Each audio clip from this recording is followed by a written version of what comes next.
Lightning strikes. Right behind your eyes, sizzling down your spine as your fingers hover over the keyboard. The stakes have never been higher. Somewhere, across time and space, an unseen audience awaits with bated breath. Will they love it? Will they hate it? Will they simply sigh, take a sip of their overpriced coffee, and mutter, boring?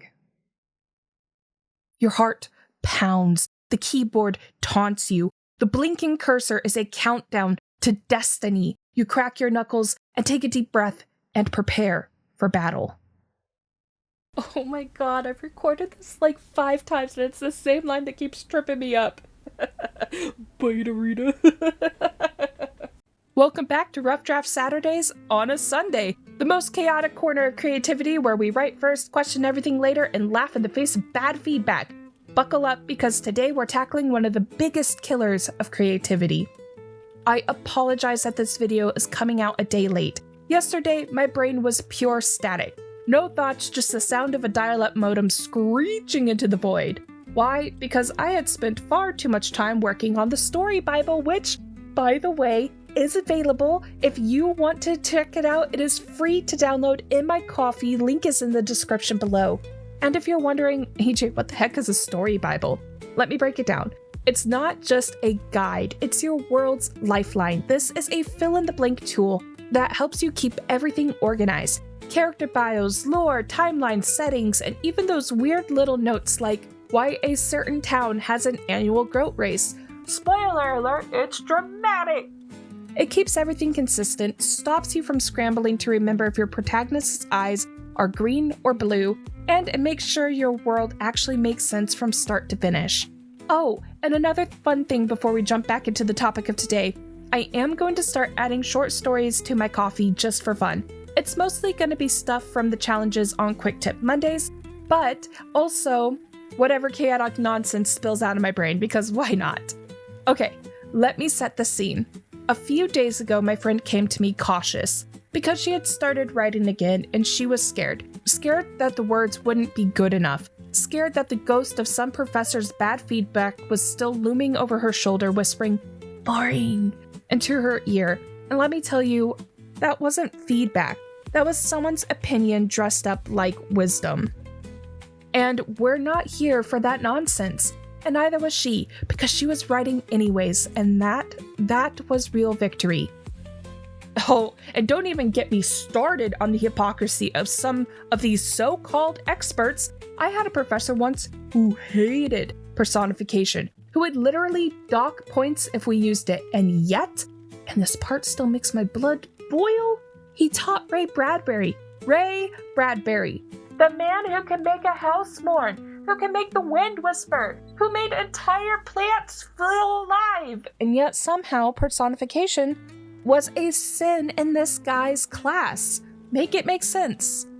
Bad feedback isn't just an academic problem. It could come from anywhere. A beta reader who clearly doesn't vibe with your genre, a random person at Starbucks peering over your shoulder, your own mother saying, I don't get it.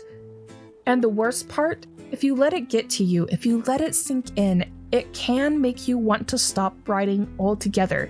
And that, my friends, is a real tragedy. Because here's the truth. Writing is a skill, just like any art. The more you do, the better you get. Nobody wakes up one morning and just churns out a perfect novel.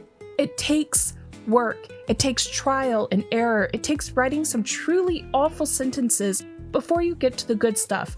And if you stop it because some egghead decides to play gatekeeper with your creativity, you're robbing yourself of all the stories you were meant to tell.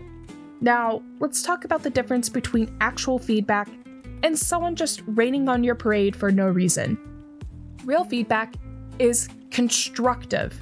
It gives you something to work with. Your pacing feels slow in this chapter because there's too much internal monologue. That's useful.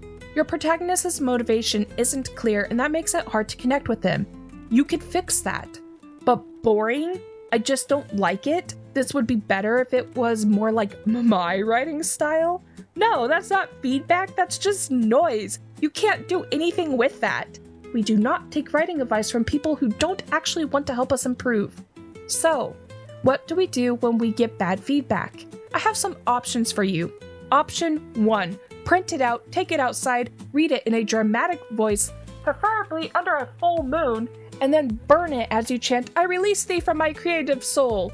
Or, you could just toss it in the trash like the irrelevant opinion it is. 2. Use it as fuel. Let that nonsense ignite a fire in you so hot it powers your next project. You don't like my writing? Fine, I'm gonna write so much and so well that it will haunt your nightmares with my success. Spite is a very good motivator. Option 3, laugh it off. Make a game out of it. Start a bad feedback bingo card. Needs more description when you already described every single thing in the room? Mark that box. Bingo! Go get yourself an ice cream. At the end of the day, bad feedback is inevitable. Someone, somewhere, is going to think your writing isn't good. But here's the secret. They're wrong. Just because they didn't connect with it doesn't mean that someone out there won't. Your writing doesn't need to be for everyone. It just needs to be for people who get it. And they are out there waiting for your book, waiting for your story, waiting for your voice. Let's also acknowledge something else. Sometimes the worst critic is you, yourself, me included. Sometimes the person delivering the most brutal, unhelpful feedback is the one living in your own head. That little voice whispering, "This isn't good enough. No one's gonna like this. Why are you even trying?" Yeah, we're gonna shut that down right now, because guess what? That voice doesn't know what it's talking about. That voice is just fear in a trench coat. And fear doesn't get to call the shots. You do. So here's what we're going to do. We're going to write anyways, even when the doubts creep in. Even when some rando online decides to dunk on your story for no reason. Even when a professor with a grudge against figurative language decides to flex his ego. We're going to write, and we're going to get better, and we're going to create stories that are so uniquely, unapologetically ours that no amount of bad feedback can take them away from us. Because here's the truth. The best writers aren't the ones who never get criticism. They're the ones who keep going anyways. They're the ones who take what's useful, toss out what's not, and keep writing. They're the ones who don't let one person's opinion define their art. And you, my friend, you are one of those writers. So go write something. Go be brilliant. Go be weird. Go use all of the personification you want. Ray Bradbury would want you to. And if someone tells you it's boring, tell them to read something else. That's it for this week's Rough Draft Saturday. If you're feeling fired up and ready to take on the world, smash that like button, share it with your fellow chaos-loving writers, and subscribe so you never miss a rant. I mean, insightful discussion about writing. And if you've got some wild, ridiculous, bad feedback stories, drop them in the comments below. I want to hear about them. I also want to print them out and set them on fire. Maybe or maybe not during a full moon. And I want to remind you why they don't get to control your creative future. Until next time, keep writing, keep creating, and keep telling stories that only you can tell. I'll see you on Monday for some quick tips.